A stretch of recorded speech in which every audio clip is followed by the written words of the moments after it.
Dito na kami pero kalagitnaan pa lang kami ng pupuntahan namin. Ganito talaga kami, minsan lang pag may labasan yon kailangan lumabas talaga kahit gaano kalayo para makabili lang ng pangangailangan namin sa barko. Ayan yung mga tropa namin, oh. Ayan sila, ayan. Magaganda. Ganun ba? Ayan, oh. Kaya kita mo gaano kalayo mga Mamaya, guys, gaano kalayo yung nilakad namin. Pero okay lang yan.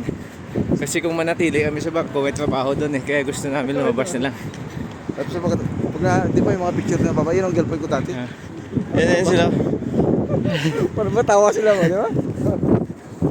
Meron na nga dito kanina nag-hi-hi hello sa amin kasi iba may mukha namin sa kanila.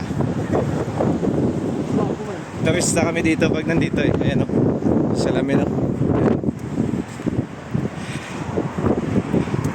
Uy, tumbaw.